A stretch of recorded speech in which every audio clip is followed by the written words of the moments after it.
যদি কোনো খ্রিস্টান আমাকে দেখাতে পারেন গোটা বাইবেলের মধ্যে পরিষ্কারভাবে বলা মাত্র একটি কথা যে ঈসা আলাইহিস সালাম নিজেই বলেছেন যে আমি ঈশ্বর আর আমার উপাসনা করো, তাহলে আমি ডক্টর জাকির নায়েক আজকেই খ্রিস্টান ধর্ম গ্রহণ করব। Subhanallah. Oh Allah, guide me to the straight path.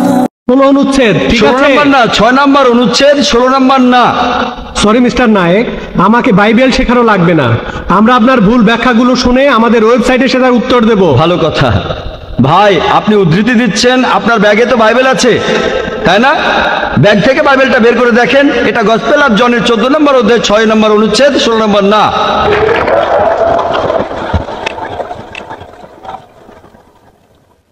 আর আপনি বললেন ঈসা মসীহ আলাইহিস সালাম তিনি বলেছেন যে তিনি ছিলেন ঈশ্বর। আপনার প্রশ্নতে পরে আসছি, প্রশ্নের উত্তরটা দেওয়ার আগে আমি একটা কথা বলে নিই। আমি বাইবেল পড়েছি, গোটা বাইবেলের মধ্যে পরিষ্কারভাবে বলা এমন একটা কথাও নেই যেখানে যিশু বা ঈসা আলাইহিস সালাম নিজে বলেছেন আমি ঈশ্বর আর আমার উপাসনা করো। যদি কোনো খ্রিস্টান আমাকে দেখাতে পারেন গোটা বাইবেলের মধ্যে পরিষ্কারভাবে বলা মাত্র একটি কথা যে ঈসা আলাইহিস সালাম নিজেই বলেছেন যে আমি ঈশ্বর আর আমার উপাসনা করো, তাহলে আমি ডক্টর জাকির নায়েক আজকেই খ্রিস্টান ধর্ম গ্রহণ করব। আমি অন্য মুসলিম ভাইদের পক্ষ থেকে এই কথা বলছি না, আমি আমার মাথাটা তরবারির তলে রাখছি। আমি বিভিন্ন ধর্মের উপর একজন ছাত্র। আপনি বাইবেল পড়েছেন আর আমিও পড়েছি বাইবেল। আপনি বললেন যে আপনাকে বাইবেল শেখানো লাগবে না। ঈসা আলাইহিস সালাম এই কথা নিজে বলেছেন, সত্যকে খোঁজো, সত্যই তোমাকে মুক্ত করবে। ইনশাল্লাহ আজকে আপনি সত্য দেখবেন আর ইনশাল্লাহ সত্য আপনাকে মুক্ত করবে। আমি কথাটা আবার বলছি, গোটা বাইবেলে পরিষ্কারভাবে বলা এমন একটা কথাও নেই যেখানে যিশু বা ঈসা আলাইহিস সালাম নিজেই বলেছেন আমি ঈশ্বর আর আমার উপাসনা করো। আপনারা যদি বাইবেল পড়েন, ঈসা আলাইহিস সালাম তার নিজের মুখেই বলেছেন, এটা আছে গসপেল অফ জন 14 নম্বর অধ্যায়ের 28 অনুচ্ছেদে বলেছেন আমার পিতা আমার চাইতে মহান। গসপেল অফ জন 10 নম্বর অধ্যায়ের 29 অনুচ্ছেদ আমার পিতা সবার চাইতে মহান। গসপেল অফ ম্যাথিউ 12 নম্বর অধ্যায়ের 28 অনুচ্ছেদ আমি ঈশ্বরের আত্মার সাহায্যে শয়তানকে তাড়িয়ে দেই। গসপেল অফ লুক 11 নম্বর অধ্যায়ের 20 অনুচ্ছেদ আমি ঈশ্বরের আঙ্গুলের সাহায্যে শয়তানকে তাড়িয়ে দেই। গসপেল অফ জন 5 নম্বর অধ্যায়ের 30 অনুচ্ছেদ আমি আমার নিজের থেকে কিছুই করতে পারি না, আমি এখানে বিচার করি আর আমার বিচার সঠিক, কারণ আমি আমার ইচ্ছায় কাজ করি না, আমার পিতার ইচ্ছায় কাজ করি। যদি কেউ বলে সে আল্লাহর ইচ্ছা মতো কাজ করে সে একজন মুসলিম। ঈসা আলাইহিস সালাম একজন মুসলিম, তিনি নিজেকে ঈশ্বর বলেননি। বুক অফ অ্যাক্টসে পরিষ্কার বলা আছে 2 নম্বর অধ্যায়ের 22 অনুচ্ছেদ বলা হয়েছে হে ইসরায়েলের সন্তানেরা একথা শোনো, নাজারেত শহরের যিশু ঈশ্বর প্রেরিত একজন পুরুষ তোমাদের মাঝে, সে অনেক অলৌকিক কাজ করবে, সেগুলো তাকে ঈশ্বর করাবেন, তোমরা তার সাক্ষী থাকবে। ঈশ্বর প্রেরিত একজন পুরুষ তোমাদের মাঝে, সে অনেক অলৌকিক কাজ করে দেখাবে, ঈশ্বর তাকে দিয়ে করাবেন আর তোমরা তার সাক্ষী থাকবে। তাই বাইবেল স্পষ্ট করে বলছে যে ঈসা আলাইহিস সালাম ছিলেন একজন মানুষ, তিনি আল্লাহ তাআলার প্রেরিত একজন রাসূল, কিন্তু আল্লাহ নন। গোটা বাইবেলের মধ্যে পরিষ্কারভাবে এমন একটা কথাও নেই যেখানে ঈসা আলাইহিস সালাম নিজেই বলেছেন যে আমি ঈশ্বর আমার উপাসনা করো।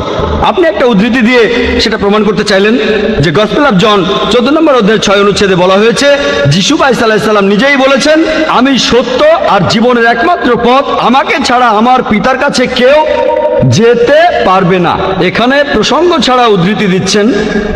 লোকজন পবিত্রকরণের আয়াত নিয়ে প্রসঙ্গ ছাড়া উদ্ধৃতি দেয় দুর্নাম করতে। একইভাবে খ্রিস্টান মিশনারিরা বাইবেলের প্রসঙ্গ ছাড়া উদ্ধৃতি দেয়।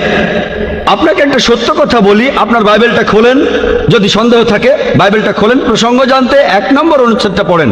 গসপেল অফ জন 14 নম্বর অধ্যায়ের 1 অনুচ্ছেদ বলছে যে তোমরা ভয় পাচ্ছ কেন?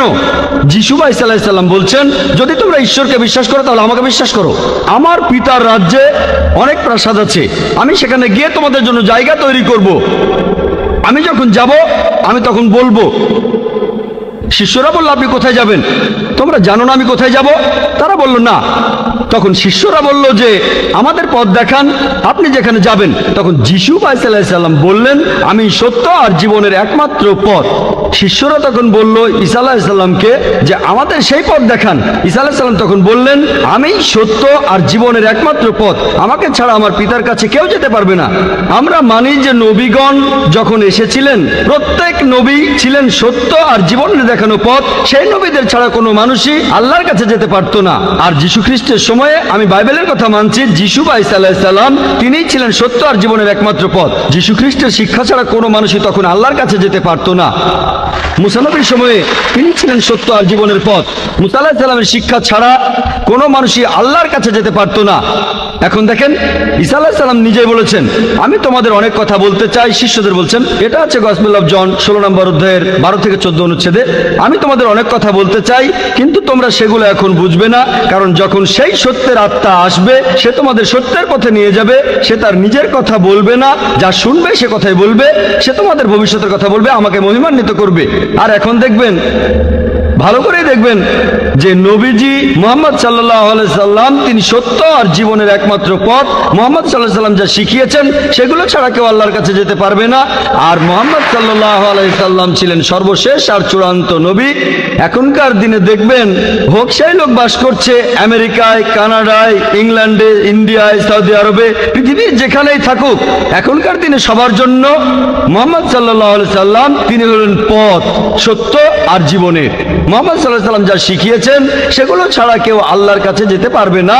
আর প্রায় সব ধর্মগ্রন্থ এরকম কথা বলছে, এমনকি বাইবেলও। আশা করি আপনি সত্যটা জানতে পেরেছেন, আর ইনশাআল্লাহ আপনি সত্যের কাছে এসেছেন। সত্য আপনাকে মুক্ত করবে।